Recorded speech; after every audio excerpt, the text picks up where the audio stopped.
Coming up on Look Today, well, the group Success gathered last night in Saratoga to speak on the importance of maintaining Saratoga's current form of government. I've got details, and we've got continuing coverage of the Downtown Revitalization Initiative as the city of Glens Falls prepares for phase 2 of public meetings. More on that coming up. And the Queensbury Hotel in Glens Falls postpones the expansion project of its ballroom. I've got those details. All ahead on Look Today.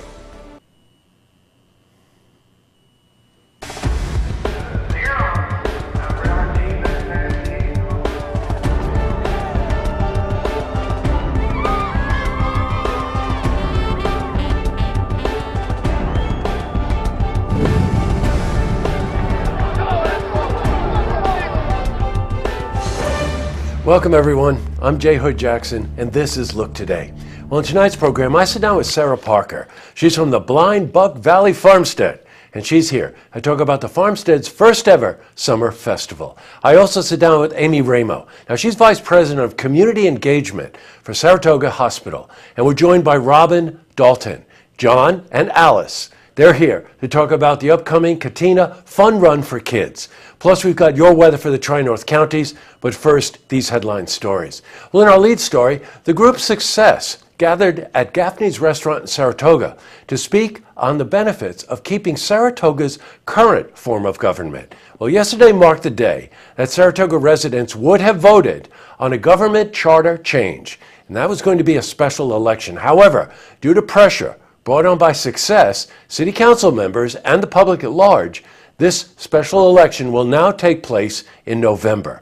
Well, members of Success celebrated at Gaffney's, as well as raising money for their campaign to educate the public on why the form of government should not be changed. Well, we spoke to Joe Dalton. He's a member of Success.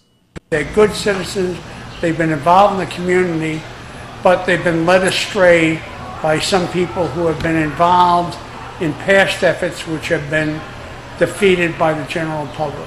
It's just a shame that we have to go out and raise funds to offset monies required by state government that are given to this committee.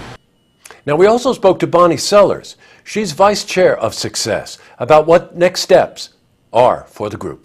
So we have to get our roster of people. You would usually have an inner core of people who are there day in, day out.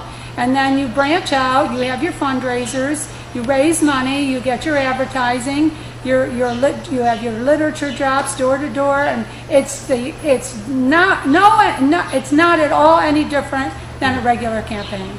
Well, it sounds like a plan. Now, by the way, that's one side of the issue. We will be presenting both sides of this issue. Now, in other news, the city of Glens Falls is undergoing a major transformation. The Downtown Revitalization Initiative is allocating $10 million into infrastructure, businesses, the arts, and education. Well, tomorrow is phase 2 for public meetings, which will be held at Crandall Public Library at 9 a.m. Well, we spoke to Ed Bartholomew about the next steps for the initiative. Our next step in many of these projects is to prepare a request for proposal to submit that for developers to come in and talk with the city and our local development corporation to consider their project and award the project to them. Switching from news to weather. Well, the skies have cleared. That's called sunshine. And we also have an increase in temperatures. However, there's a chance of thunderstorms later on tonight. Let's see how the rest of the week is shaping up. For a more detailed look at our weather, let's head to the Glens Falls Weather Center for a look at your first forecast. Thanks, Jesse, and here's your first look weather outlook. Currently, we have a cold front that's driven across the Midwest and into the Northeast. That's going to slide by during the overnight hours, and high pressure is going to set to dominate our forecast for the next few days. A closer look, looking at temperatures tonight: 52 in Scranton, 51 in Albany, 51 in Buffalo, 50 in Pittsburgh. And then, as I mentioned, the cold front's passing by. There could be a few storms that go severe tonight, with damaging winds and large hail be the primary threats. 51 for us here in Glens Falls. A few isolated showers, otherwise we dry out, partly sunny as temperatures climb back to the lower 70s with a strong southwest breeze at about 10 to 15 miles per hour. As you look out the door for your Thursday morning, we've got partly cloudy skies. We're going to dry out. Temperatures are going to be in the upper 50s to the lower 60s through the 8 a.m. hour. And the extended outlook, we're looking at temperatures warming back up to the upper 60s after that 71-degree high on Thursday, and remain in the upper 60s or perhaps lower 60s as we go through the forecast period. 41 the overnight low though on Thursday night, so a little chilly for this time of year as we head into June, and then upper 40s, lower 50s for lows Saturday through Monday. We only see Saturday as our driest day of the week, so if you got any outdoor plans, enjoy it while you can, because we're going to have at least a 30% chance of storms every day after Thursday. So that's a good look at the first look weather outlook. Now let's send it back to you, Jesse. Thanks, Clarence. All right, back to the news. Well, the expansion of the Queensbury Hotel ballroom has been delayed.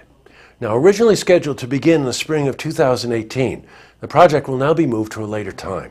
Now, this is because the hotel will not be receiving any funding from the Downtown Revitalization Grant. The DRI committee originally recommended the hotel receive $500,000 of grant money. However, the hotel was not included on the list of recipients announced by Lieutenant Governor Kathy Hochul last week. Well, we are in contact with Tyler Herrick. He's general manager of the hotel, and we'll have continuing coverage on this. Now, also, another reminder that Phase 2 of the DRI public meetings will be held tomorrow morning at 9 a.m. at Crandall Public Library. We will be there. Up next, I sit down with Sarah Parker. She's from the Blind Buck Valley Farmstead, and she's here to talk about the Farmstead's first ever summer festival. Plus, I also sit down with Amy Ramo. She's VP of Community Engagement for Saratoga Hospital. We're joined by Robin Dalton and her children, John and Alice.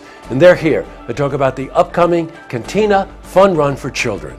But first, if you see news happening, you want to share a story idea, how about join us for an interview? Then give us a call on the hotline. The number is 798-8000. Well, that's all the time we have for this edition of Look Today. We're running really tight on time, so I'm going to save the lookouts for tomorrow. Tonight on Look TV, Saratoga City Council meeting. And don't forget, tune in tomorrow night for the stories that matter to you. Good night, everyone.